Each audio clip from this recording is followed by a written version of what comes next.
On February 18th, SFU's Morris J. Wosk Centre for Dialogue presented Sheila Watt-Cloutier with the Jack P. Blaney Award for Dialogue in recognition of her outstanding global leadership using dialogue in her work as an advocate for indigenous, environmental, and cultural rights.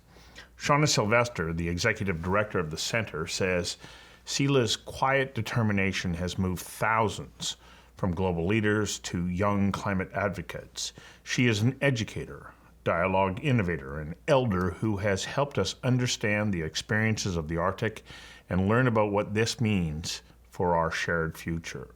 Watt-Cloutier previously held the role of Canadian president of the Inuit Circumpolar Council, later to become the international chair, where she worked extensively to open space for dialogue that welcomes and invites the voices of indigenous peoples.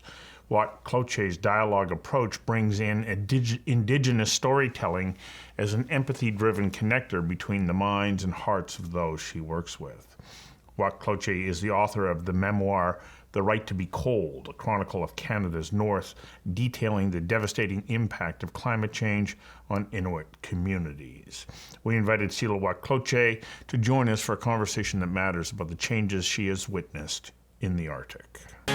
Conversations That Matter is a partner program of the Centre for Dialogue at Simon Fraser University. The production of this program is made possible thanks to the following and viewers like you. Please become a patron at conversationsthatmatter.tv. Welcome to Conversations That Matter. Thank you. And congratulations on being awarded the Blaney Prize at the Centre for Dialogue at SFU. What does the receiving this award mean to you? Well, I think it holds quite a bit, actually.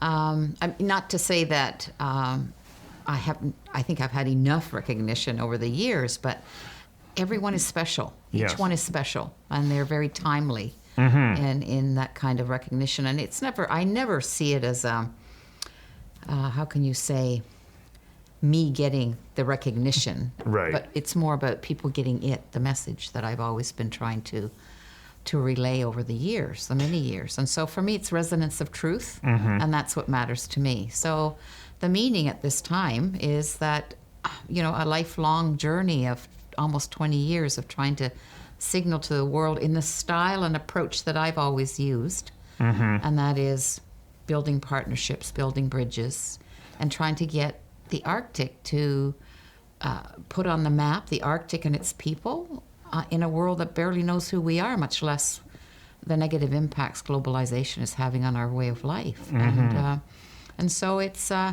meaningful, and it seems to fit who I am. Yes. And how I've been able to try to bring people together to understand these pieces that all belong to us. Well, it matters to me that the award and also the Centre for Dialogue, because I think that it is through dialogue and that is a willingness to share and also a willingness to listen that allows people to exchange ideas and hopefully then move us towards what would be much closer to the truth. Right. Too often we watch people who become entrenched in one particular value or concept and then not share. And in something that's so sensitive as the changing nature of the environment, especially in the Arctic, if you don't have that dialogue, it's really easy for people to get locked into a thought or an idea that they have about what they believe to be true. Right. Yeah. Right.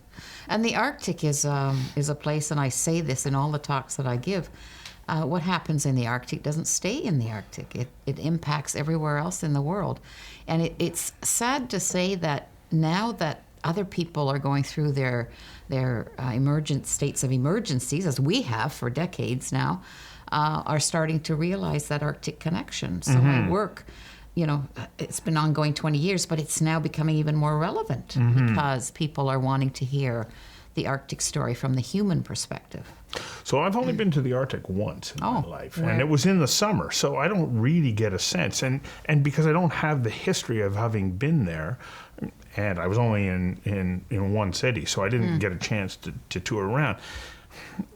As you point out, how do I meet somebody, especially in the metropolis of Vancouver, who has lived in the Arctic and say, tell me what it's really like? And so what what are those changes? What is life really like in the Arctic, and how are we seeing it impacted by the changes that are happening globally? There are many. We Inuit live in Alaska, in Greenland, in Canada, and Russia. We're about 165,000 people at the top of the world. And if the map were made different, you would know that we're really close to one another. Yeah, and Right. interconnected. Interconnected. Yes. But we can't go to each other's countries without flying many hours, because there are no airline routes that take us to each other. Right. So, we have lived there for millennia, and this is our world. We're still a hunting, fishing, gathering people. We rely on the cold, the ice, and the snow, not just to survive, but to actually thrive in the cold. For some people that sounds antithetical. They go, but that's too cold. No. but in your book, you're right to be cold. Everything thrives. Yeah. Including us humans and our wildlife. We depend on that snow for transportation mobility. That's our highways to go and get our organic food Yes. that we bring back. It's very highly nutritious, and food that keeps us warm in that cold. As I say, it's Right. not Lipton cup of soup that's going to keep you warm in -50. It's going to be seal meat and whale and fish and caribou and all of those wonderful things.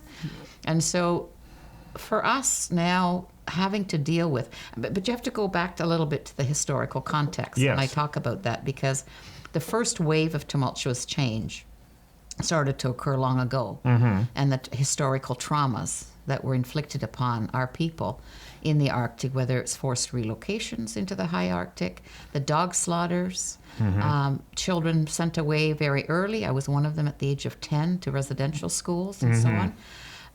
All of those changes, abuses that were happening, were something that really just took us out of our center. Right. And it changed our DNA.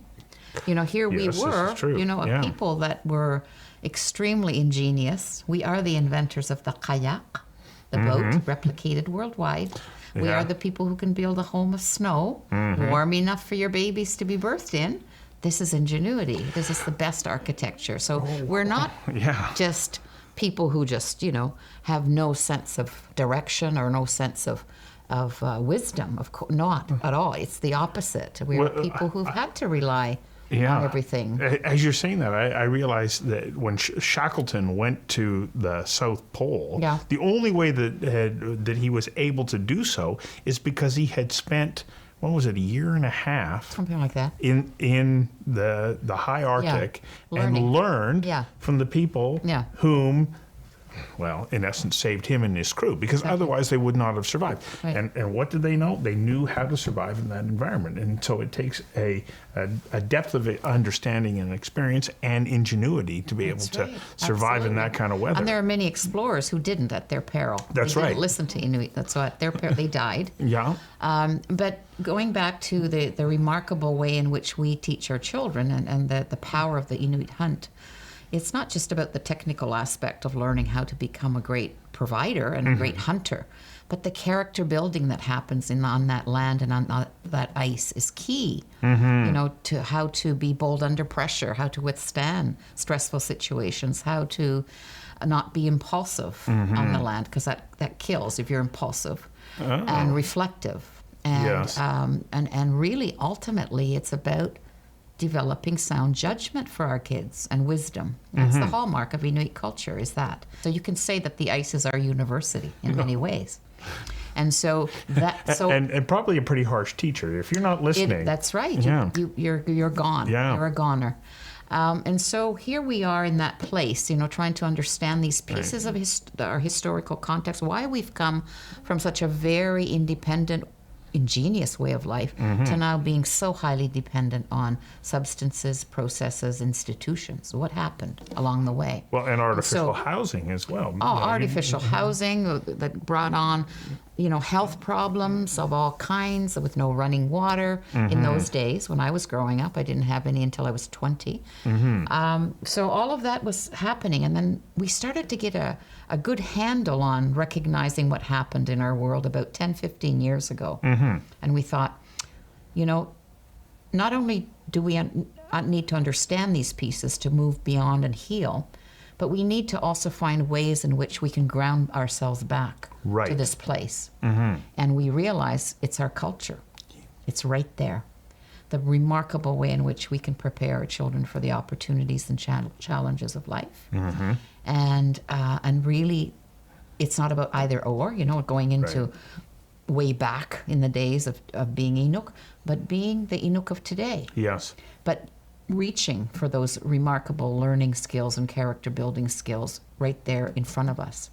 And as we went the other side and realized this is it, this is what we want to develop, we realize our climate is changing so quickly, and it's starting to minimize that traditional knowledge in ways that are happening really fast. Can you give me an example of how that is impacting being able to embrace what would be a traditional bit of knowledge and way of life that is now being impacted by the changes in the environment?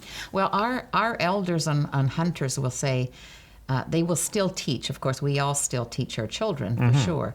But our elders now say, this is what I'm teaching you about being a survivor on the land and being able to come back and provide for your family, because that's what it's really all about. Yes. And what you're learning on, how to read the conditions of weather, the ice conditions, but it's just remarkable, like what our hunters can read and know. And so when all of that, when climate change starts to happen, it becomes unpredictable. We never know now when the ice will form. I left my hometown of Kudruk just a couple of weeks ago, and we're February, and the front part of the river was still not frozen. Still not frozen? The front part. Huh. And that's been happening 2 years in a row. I just got an email from somebody from Sweden said, look, it's plus 10 degrees right now. Yeah. It's not supposed to be. Yeah. This was just in the last couple of days. And so this is what you're saying is the same where you are. Oh, absolutely. Yeah. The changes are great. We have coastal erosion, and particularly in Alaska where we Inuit live, because it's open coast all there, is hit harder than the 3 other countries where we live. Although the western part of Canada also in the Beaufort Sea area are very impacted by coastal erosion as well. You see, if you Google some of those communities in Alaska, Newtok, Kevalina, Shishmarov, there's homes already in the sea because Right. they were on fell the coast. into the sea. They fell into the sea because the coast has eroded so much. Oh my gosh. Oh yeah, absolutely. Yeah. And there's a documentary on that I don't know if it was ABC or NBC that did that a few years back, but you can see that's happening. There are many communities in Alaska that need relocating now as a result of what's happening. We have permafrost that is melting very quickly everywhere. Yes, And we I have was homes talking. that are buckling Yeah. and having to be relocated. We have runways that are buckling. Roadways and whatnot. And that are- runaway, like Yeah. our planes have Yes. to come in. We have no other route. And that's because the permafrost It's beneath melting. it is Yes, melting. that's right. We have insects and birds that are making their way up north that we don't even have a name for sometimes. Because they're new to the region. Yeah, absolutely. Yeah. Wow. Yeah. Yeah. So all of those things are happening. I was talking to one fellow that I know who worked in the construction and the laying of fiber optic cable to try and deliver internet service into the far north. And he was talking about the challenges that come with this changing permafrost. And he said, no matter what anybody tells you, until you've been there, when you're there, you start to say, well, you can have all the theories that you want, but I'm looking around and I'm going, this is This is the this reality. is changing. Yeah. Yeah. Yeah, very much so. And so with that melting permafrost, of course, there's a release of methane. That's right. And so, Which is even worse than CO2. yes, as a pure gas, methane is, I think, 118 times more potent as a greenhouse gas than CO2. Now, it has a shorter half-life, I think 9.1 years or something like that before it starts to change. But even after 100 years, it's still more potent than CO2. It is. Yeah. And the other factor here is also, because in the work that I've done in the past, was the toxins issue that ended up in our food chain and the nursing milk of our mothers in much bigger numbers than anywhere else in the world. We became the net recipients of these persistent organic pollutants.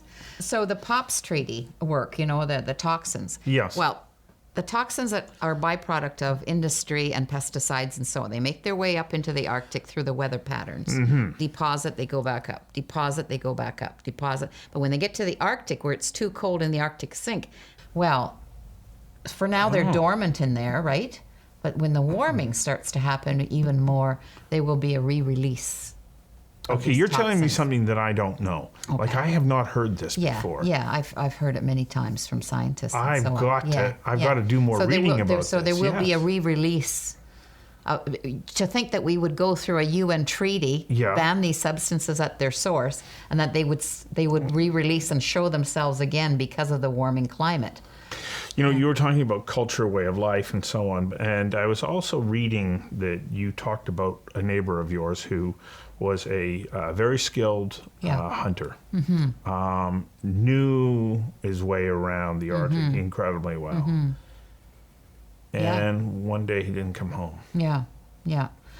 He was alone when he went out hunting. So, but that probably wasn't unusual for him to do that because he was so knows, skilled, absolutely, right? Absolutely, and a very seasoned hunter, you know, almost elder age. And off he went, and he got lost, and he fell through the thinning ice.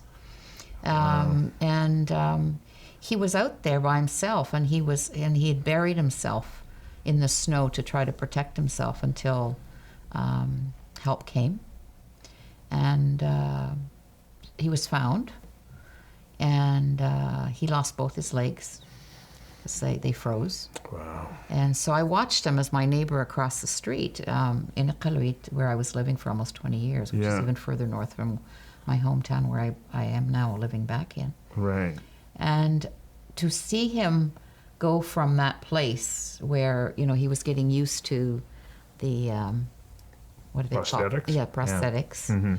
Prosthetics. To just within the next 2, 3, 4 years be back on and hunting again. You know, it's just an amazing story of survival. That's remarkable. But also one that is committed to his way of life, his culture. That's who he is. And so that's direct impact on individuals, but we also see that there's a direct impact upon animal populations there as well.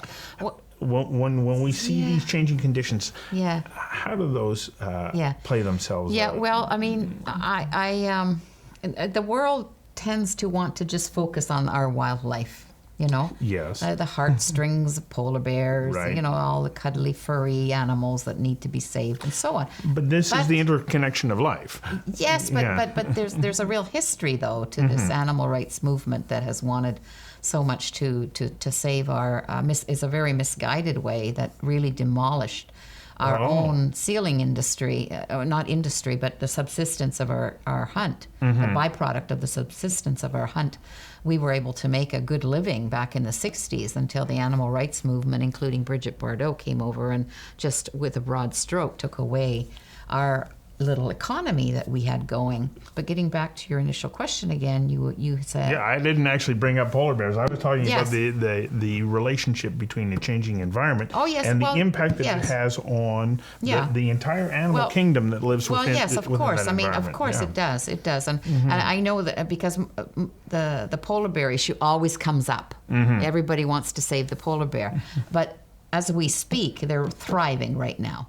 So I've heard, but sometimes I'm not sure where the truth is. I mean, we're not making it up. I mean, if you go to... That's good. It's happy to hear that they're thriving. In Nunavut and some other areas, you know, they are. So, but we don't know what the future holds, of course. And so, but I won't go there right now.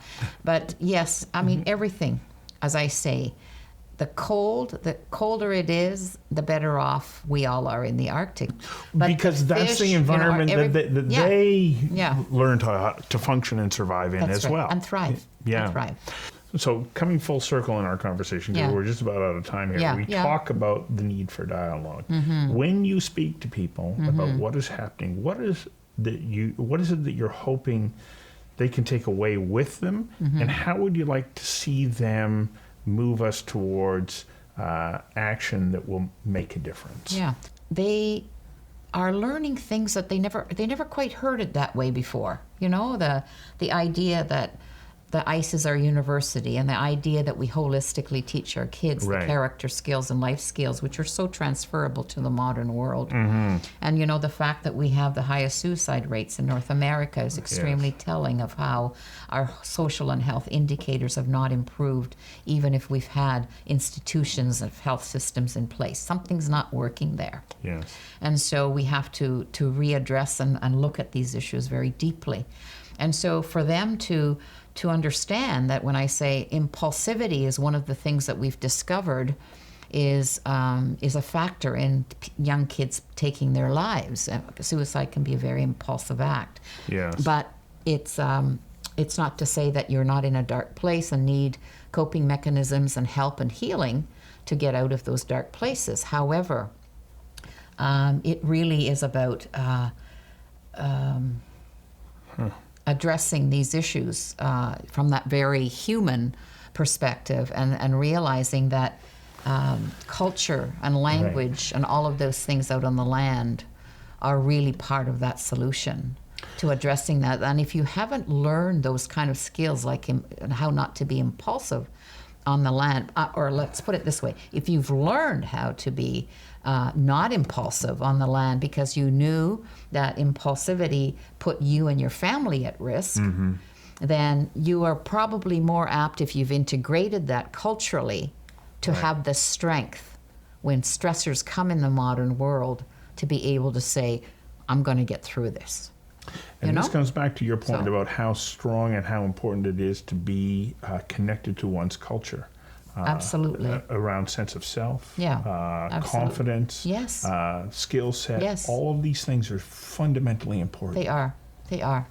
And I will speak to some of that today. Yeah. Yeah. Because you've touched on an issue that really, really disturbs me, that when we see people who are separated from their culture, Yeah. they start to lose a sense of a meaning of life. Yeah. And it's all Self-worth. interconnected. Self-worth. Yeah. All of that is gone through all of that oppression and suppression that we've been through. Yeah. So standing up for your rights is a healthy sign. And this Certainly country is. has been doing that this week. And you are doing a great job of it. Thank you. Thank you very much Thank for you. coming in and sharing this. Thanks. Thank you.